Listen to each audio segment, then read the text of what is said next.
자, 오늘은 억울함을 이기는 하나님의 공의라는 제목으로 시편 7편에 대한 성경 공부를 시작하겠습니다.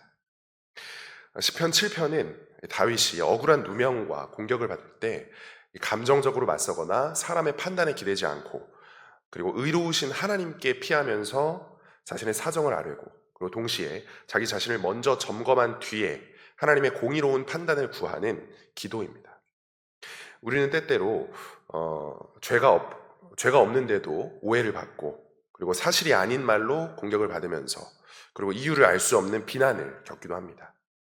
이렇게 박해를 받을 때 성도는 먼저 하나님께 피하고, 그리고 자기 안에 죄가 있는지 살피고 점검하면서 의로우신 재판장 하나님께 판결을 맡기고 하나님의 보호와 확신을 구해야 된다는 진리, 그런 진리를 이 시편 7편은 말씀하고 있습니다. 이 오늘은 시편 7편을 통해서요, 이 성도가 억울한 비방과 공격을 받을 때 어떠한 자세로 하나님 앞에 서야 되는지 함께 살펴보도록 하겠습니다. 자, 시편 7편 성경 공부는 다음과 같이 크게 4가지의 목차로 진행됩니다. 이것은 시편 7편의 전체적인 구성이기도 합니다. 먼저 첫 번째, 나를 구원하소서에서는 모든 원수들과 죄악들로부터 자신을 구원해달라는 다윗의 기도를 살펴보겠습니다. 두 번째, 나를 살피소서에서는 자신에게 죄악이 있는지 그 내면을 점검하고, 또 자신의 무고함에 근거해서 하나님께 도움을 요청하는 내용에 대해서 살펴보겠습니다. 세 번째, 내게 힘을 주소서에서는 악인과 의인을 공의롭게 심판하시는 하나님에 대해서 살펴볼 것입니다. 마지막으로 나를 보호하소서에서는 여러 가지 방법으로 성도를 지키시는 하나님의 보호하심에 대해서 살펴보겠습니다. 이 모든 목차를 통해서 이 시편 7편은 내가 억울하니까 하나님이 즉시 상대를 치셔야 됩니다가 아니라, 첫째로 하나님께 피하고, 둘째로 자신의 마음을 살피고, 셋째로 하나님의 공의를 구하면서, 넷째로 하나님의 보호와 최종 승리를 확신하는 이런 일련의 순서를 말씀하고 있습니다. 그럼 지금부터 차례대로 살펴보겠습니다. 먼저 첫 번째 대지, 나를 구원하소서에 대해서 살펴보겠습니다. 여기서는 모든 원수들과 죄악들로부터 자신을 지켜달라는 다윗의 기도에 대해서 알아볼 것입니다. 자, 먼저 1절을 함께 읽도록 하겠습니다. 시작. 오 주 내 하나님이여, 내가 주를 신뢰하오니 나를 핍박하는 모든 자들에게서 나를 구원하시고 나를 구출하소서. 제 사람은요, 이 억울한 일을 당하면 보통의 경우에 해명과 반박부터 먼저 시작하는 경우가 많습니다. 그러나 다윗은요, 그 상황에서 사람을 설득하거나 여론을 바로잡는 일부터 시작하지 않았습니다. 그는 가장 먼저 피난처부터 찾았습니다. 피난처의 방향을 하나님께로 고정하면서 피난의 방향을 바로 설정한 것이죠. 그래서 이 해명보다 피함이, 그리고 변론보다 하나님께 들어가는 것이 먼저라는 사실을 알 수 있습니다. 이 개역 성경에서는 이 내가 주를 신뢰하오니, 이 표현이 내가 주께 피하오니 라고 되어 있습니다. 여기서 피한다는 말은 단순히 도피가 아니라 이 전쟁터에서 성으로 들어가듯이 하나님께 몸을 맡기는 이 믿음의 선택이라고 할 수 있습니다. 이어서 7편 2편을 다 같이 읽도록 하겠습니다. 준비, 시작. 구출할 자가 없으면 그가 사자처럼 내 혼을 갈기갈기 찢고 뜯을까 염려하나이다. 자, 여기에서 이 그라는 것은 원수들인데요. 이 원수들은 단순히 불편한 사람이 아니라, 그 정도가 아니라 다윗을 찢고 뜯어버리는 그런 세력으로 묘사됩니다. 그래서 단지 감정적인 불쾌함이 아니라 사람의 힘으로는 어찌할 수 없는 이 절체절명의 인생의 위기에 처한 그런 상황이죠. 그래서 다윗은 구출할 자가 없으면이라고 말하는 것입니다.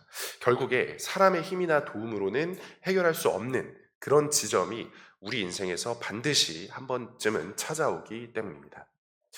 그래서 우리는 이 1절과 2절의 말씀을 통해서 억울한 위기 상황을 겪을 때 상대에게 맞서거나 변론하는 데 앞서서 먼저 내 무릎이 하나님께 꿇어져야 한다라는 사실을 알 수 있습니다. 그래서 억울한 일을 당할 때요, 우리는 이 사람에게 증명하려기보단, 변론하려기보다는 하나님께 먼저 피난해야 됩니다. 하나님께 도와달라고 구출하는 그런 도움의 요청의 기도는 이 패배자의 도피가 아니라 이 앞으로의 전투를 준비하는 든든한 시작점이 될 것입니다. 이어서 두 번째 대지, 나를 살피소서에 대해서 살펴보겠습니다. 여기서는 자기에게 죄악이 있는지 그 내면을 점검하고 그리고 자신의 무고함에 근거해서 하나님께 도움을 요청하는 그런 내용에 대해서 살펴볼 것입니다. 자, 먼저 3절과 4절을 함께 읽겠습니다. 준비, 시작. 오 주 내 하나님이여, 만일 내가 이것을 행하였거나 내 손에 불법이 있거나 나와 평화롭게 지내던 자에게 내가 악으로 갚았거든 참으로 내가 까닭 없이 내 원수된 자도 구출하였으니.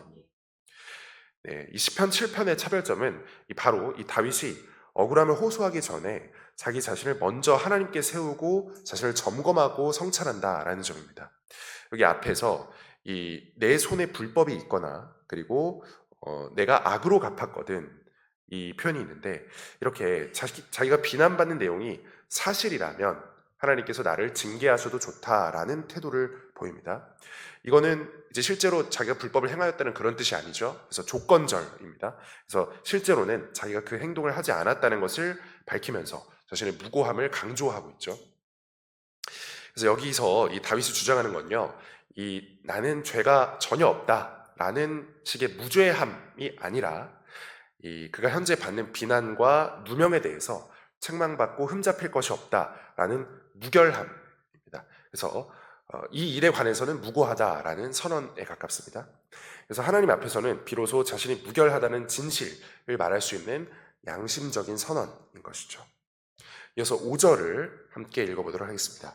준비, 시작. 내 오늘 핍박하고 가져가며 참으로 내 생명을 땅 위에서 짓밟고 내 명예를 흙 속에 두게 하소서. 셀라. 자, 이 5절에서 다윗은요, 매우 강한 표현으로 만일 내게 죄가 있다면 원수가 자기를 핍박해도 좋다, 짓밟아도 좋다라고 말합니다. 이것은 이 위험한 맹세나 자학이 아니라 그가 하나님을 속일 생각이 전혀 없다는 뜻입니다. 그리고 또 의인을 살피시는 하나님의 공의에 대해서 완전하게 신뢰하고 있다는 뜻이죠. 우리는요, 억울한 일을 당하면 저 사람이 내가 뭘 잘못했는데 저 사람이 잘못한 거지, 저 사람이 악한 거야 라면서 투정을 부리기 쉽습니다. 그러나 이 시편 7편은 먼저 주님, 제 손은, 제 마음은, 그리고 제 말과 행동은 과연 어떠합니까? 과연 저는 책망받을 것이 없도록 무고합니까? 라고 이런 질문을 던지게 합니다. 즉 바로 이것이 억울함을 맞닥뜨릴 때 취해야 되는 성도의 경건한 방향인 것입니다. 이러한 자기 점검과 자기 성찰의 결과를 바탕으로 이 성도는 두 가지 경우의 수에 따른 선택을 해야 됩니다. 먼저 이 원수들의 비난이 사실일 때는요, 실제로 자기한테 죄가 발견되었을 때죠. 그때는 변명의 여지 없이 죄를 자백하고 회개해야 합니다. 그런데 반대로 원수들의 비난이 거짓일 때, 즉 해당 사안에 대해서 자기는 잘못이 없고 무고할 때 우리는 억울함을 풀기 위해서 죄로 맞서지 말고 하나님께 모든 사안의 진행과 판결을 맡겨야 됩니다. 그러면서 나의 다른 죄와 허물은 없는지 함께 점검하면서 하나님 앞에서 겸손을 잃지 말아야 됩니다. 이러한 일련의 과정을 통해서 이 시편 7편은 억울함을 해결하겠다 이전에 거룩함을 지키겠다라는 경건의 마음을 성도에게 심어주고 있습니다. 이어서 세 번째 대지, 죄송합니다. 내게 힘을 주소서에 대해서 살펴보겠습니다. 여기서는 악인과 의인을 공의롭게 심판하는 하나님에 대해서 살펴볼 것입니다. 이 앞서서 자신을 점검하고 살핀 다윗은 그 다음 단계로 하나님의 공의로운 개입을 구합니다. 이 순서가 중요합니다. 이 자기 합리화를 한 이후에 심판을 요구하는 것이 아니라 자기 성찰 이후에 공의를 요구하는 그런 방향으로 나아가야 된다는 것이죠. 먼저 6절을 함께 읽어보도록 하겠습니다. 준비, 시작. 주여,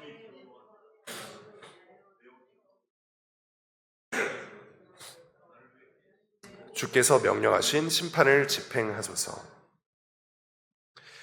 자, 여기에서 다윗의 표현은 매우 강력합니다.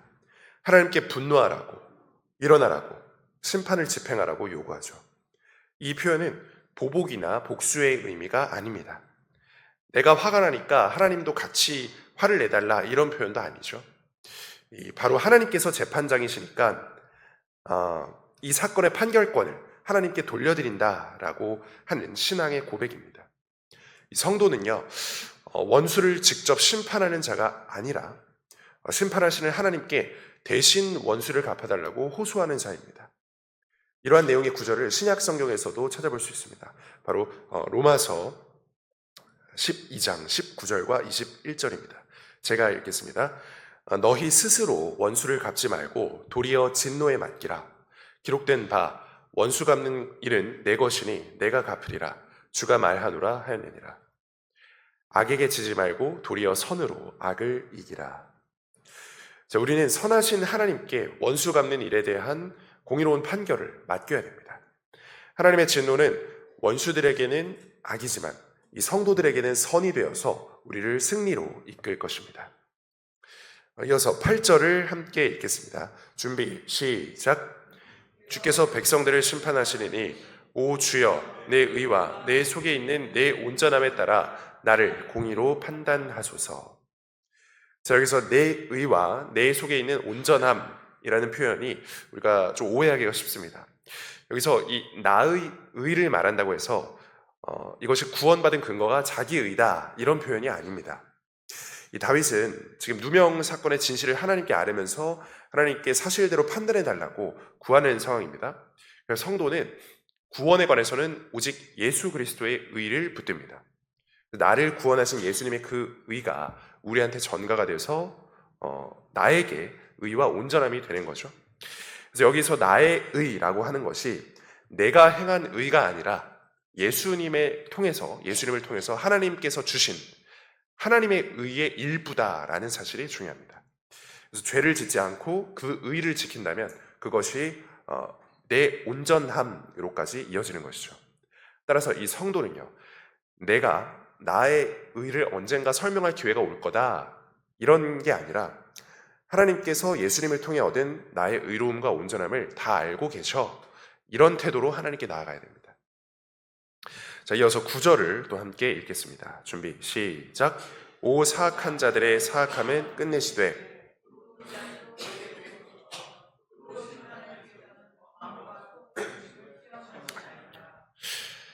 네, 9절의 고백은 다윗의 기도의 절정입니다. 이 하나님은 이 마지막에 보듯이 겉모양이 아니라 속 중심, 즉 사람의 마음과 양심을 시험하시고 그리고 음해와 모함의 소리를 그대로 받지 않으시고 그 실상을 밝히시는 분입니다. 하나님은 그 공의를 버리지 않으시고요. 또 속지도 않으시고 그리고 때로는 응답이 늦는 것처럼 보여도 절대 틀리지 않으시는 분입니다. 이 속중심을 시험한다라는 내용은 이 구약의 예레미야서에도 살펴볼 수 있습니다. 두 구절을 함께 볼 텐데요. 제가 읽어보겠습니다. 예레미야 11장 20절입니다. 의롭게 심판하시고 속중심과 마음을 시험하시는 군대들의 주여, 내가 내 사정을 주께 드러냈사오니 그들에게 원수 갚으시는 것을 내가 보게 하소서. 그리고 예레미야 17장 10절입니다. 나 주는 마음을 살피고 속중심을 시험하여 각 사람의 길들과 그의 행위들의 열매대로 그들에게 주느니라. 자, 여기서 공통적으로 나오는 시험하다라는 말은 영어로 try입니다. 즉, 이 금이나 은 같은 광물을 재련하고 다듬고 단련할 때 쓰이는 단어죠. 그래서 이 하나님께서는요, 이 시험을 통해서 우리에게 형벌을 주시는 것이 아닙니다. 이것이 아니라 단련과 재련을 통해서 원석에서 보석으로, 그러니까 악인에서 의인으로 우리를 다듬으려는 계획을 갖고 계신 것입니다. 그래서 우리가 죄가 없는 온전함과 순전함을 가지고 하나님 앞에서 재련을 받으러 나아갈 때 하나님께서는 우리 대신에 원수를 갚아주실 것이고 그리고 우리의 선한 길들과 행위의 열매대로 우리에게 보상을 해주실 것입니다. 이러한 성도의 기도는요, 내 편 들어주세요 여기에서 끝나면 위험해집니다. 그래서 사악한 자들의 사악함을 끝내시되 의로운 자는 굳게 세우소서라고 이 성숙한 기도로 나아가야 되는 것이죠. 즉, 이 개인적인 감정이나 이익에 따른 그런 기도가 아니라 하나님의 공의와 정의로 기도의 초점이 고정되어야 되는 것이겠죠. 자, 이어서 마지막 네 번째 대지, 나를 보호하소서에 대해서 살펴보겠습니다. 여기에서는 여러 가지 방법으로 성도들을 지키시고 견인하시는 하나님의 보호하심에 대해서 살펴볼 것입니다. 10절부터요, 다윗은 확신의 언어로 나아가게 됩니다. 이 시점에서 다윗이 확신을 가지게 된 이유는요, 외부 상황이 바뀌어서가 아닙니다. 이 환경은 여전히 좋지 않고, 그리고 문제는 여전히 해결되지 않았습니다. 그러나 다윗은 이 환경이나 상황의 문제가 아니라 하나님이 어떤 분이신지를 분명하게 깨달아 알았기 때문에, 그래서 하나님께 확신을 가지고 나아가게 되는 것입니다. 자, 먼저 10절을 함께 읽어보겠습니다. 준비, 시작. 내 방벽은 마음이 올바른 자들을 구원하시는 하나님에게 나는도다. 이 다윗은요, 이 나의 방벽은 내가 쌓는 것이 아니라 하나님에게서 난다라고 말합니다. 이 즉, 구원의 근거는 나의 기술이나 나의 노력이 아니라 하나님 그분 자체로부터 나온다라는 것이죠. 이어서 11절을 또 함께 읽어보겠습니다. 시작. 하나님은 의로운 자를 공의로 판단하시며 하나님은 날마다 분노하시는도다. 자, 이 12절 그리고 뒤에 나오는 13절은요, 하나님께서 악인에 대해서 철저히 심판을 준비하시는 모습을 담고 있습니다. 여기에서 이 돌아선다라는 것은 이 회개한다라는 것을 의미하죠. 회개하지 않으면 심판을 준비할 거다라는 뜻입니다. 그렇죠? 13절 돌아서지 아니하면이라는 표현 나옵니다. 회개하지 않으면 심판을 준비할 것이다라는 뜻입니다. 그러나 동시에 이 돌아서지 아니하면이라는 대목은 반대로 회개하지 않으면 심판할 것이지만 회개하면 용서한다라는 뜻을 보여줍니다. 그래서 하나님이 사람을 감정적이거나 편파적으로 그렇게 대하는 것이 아니라 의를 기준으로 죄를 다룬다, 그런 분이다라는 것을 우리가 알 수 있습니다. 이 돌아서지 아니하면라는 구절은 회개를 촉구하는 경고임과 동시에 회개하면 용서해 주겠다라는 표현을 담고 있기 때문에 회개하는 사람을 위해 준비된 은혜의 문이기도 합니다. 자, 이어서 14절과 16절, 14, 15, 16절을 쭉 같이 함께 읽어보겠습니다. 준비, 시작. 보라, 그가 불법으로 산통을 겪으며 해악을 쇠퇴하여 거짓을 낳았도다. 그가 구덩이를 만들고 그것을 파더니 자기가 만든 도랑에 빠졌도다. 그의 해악이 그의 머리로 되돌아오며 그의 난폭한 행위가 그의 정수리에 떨어지리로다. 내가 주의 의에 따라 그분을 찬양하며 지극히 높으신 주의 이름을 노래로 찬양하리로다. 자, 이 구절은요, 출산과 성장의 비유를 통해서 죄의 구조를 보여줍니다. 이 악인은 불법으로 죄를 쇠퇴해서 거짓을 출산하고 그리고 남을 해칠 구덩이를 만들지만 반대로 그 함정에 자기가 빠지고 맙니다. 그리고 그 해악은 그에게 인과응보처럼 그대로 돌아오고 말죠. 이것이 그 성경이 말하는 죄의 법칙입니다. 이 사람들은 조금이라도 이득을 보려고 죄를 짓습니다.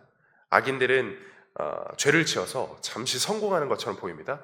그런데 결국에 그 죄는 자기 머리로 돌아와서 이득이 아니라 더욱 큰 손해로 이어진다라는 것을 우리는 기억해야 됩니다. 그래서 악이 스스로를 무너뜨린다라는 것을 기억해야 되겠죠. 자, 우리가 이제 17절 마지막으로 읽었습니다. 17절 한 번 더 마지막으로 읽어보겠습니다. 준비, 시작. 내가 주의 의에 따라 그분을 찬양하며 지극히 높으신 주의 이름을 노래로 찬양하리로다. 자, 이 17절은요, 놀랍게도 이 억울함을 다루고 있는 이 시편 7편에서 이 억울함의 끝이 복수가 아니라 찬양이다라는 것을 보여줍니다. 이 1절에서 16절까지 억울함의 내용이 나오는데 반대로 다윗이 찬양을 하는 내용에 대해서 나오고 있습니다. 그렇죠? 이 다윗은요, 주의 의에 따라 지극히 높으신 주의 이름을 노래로 찬양한다라고 말하고 있습니다. 이 다윗의 마지막은 이 복수의 환호가 아니라 이 주의 이름을 높이는 예배로 끝납니다. 이 우리가 영화나 드라마에 보면요, 복수를 제재로 하는 작품들이 종종 있죠. 처음에는 선한 사람이었던 주인공이 점점 이 악인에 대해서 핍박을 받고 점점 정상적인 생활을 잃고 악인들을 직접 복수하면서 결국에 어둡게 마무리되는 경우가 많습니다. 분명 주인공은 복수를 다 끝냈는데 해피엔딩이 아니라 허탈하고 불쾌한 결말로 마무리되는 경우가 있습니다. 만약 이렇듯이 세상 사람의 복수처럼 이 다윗의 복수가 억울함의 끝으로 복수로만 끝난다면 이 우리 마음은, 그리고 다윗의 마음은 여전히 불쾌하고 찝찝하고 허탈하고 그리고 어두웠을 것입니다. 그러나 이 다윗은요, 억울함의 끝이 복수가 아니라, 불쾌함이 아니라 하나님을 찬양함이었습니다. 이렇게 하나님을 찬양하면 결론이 달라집니다. 끝없는 악의 구렁텅이 속에서도 희망을 잃지 않게 되고, 그리고 찬양과 노래와 예배로 그런 것들이 흘러나오는 해피엔딩으로 이 우리의 억울함이 결말지어질 것이기 때문입니다. 그래서 이렇게 오늘은요, 억울함을 이기는 하나님의 공의라는 제목으로 시편 7편에 대한 성경 공부를 해보았습니다. 시편 7편은 억울한 누명과 공격을 받을 때 감정적으로 맞서거나 사람의 판단에 기대지 않고, 그리고 의로우신 하나님께 피하면서 자기의 사정을 아뢰고 동시에 자기 자신을 먼저 점검한 뒤에 하나님의 공의로운 판단을 구하는 그런 기도였습니다. 시편 7편 성경 공부는 이 화면처럼 4가지의 목차로 진행되었습니다. 첫 번째, 나를 구원하소서에서는 모든 원수들과 제국들로부터 자기를 구원해달라는 다윗의 기도에 대해서 배웠습니다. 두 번째, 나를 살피소서에서는 자기에게 죄가 있는지 그 내면을 점검하고 자기의 무고함에 근거해서 하나님께 도움을 요청하는 내용에 대해서 배웠습니다. 세 번째, 내게 힘을 주소서에서는 악인들을 심판하고 의인을 상 주시는, 그래서 악인과 의인을 공의롭게 심판하는 하나님에 대해서 배웠습니다. 마지막으로 나를 보호하소서에서는 여러 가지 방법으로 성도를 지키시는 하나님의 보호하심에 대해서 배웠습니다. 오늘 성경 공부를 통해서 이 세상에서 억울한 일을 당할 때 하나님께 피하고 자신의 마음을 살피고 공의의 판결을 구하면서 하나님의 보호와 최종 승리를 확신하는 그런 성도들이 되길 기도하면서 오늘 성경 공부를 마치겠습니다.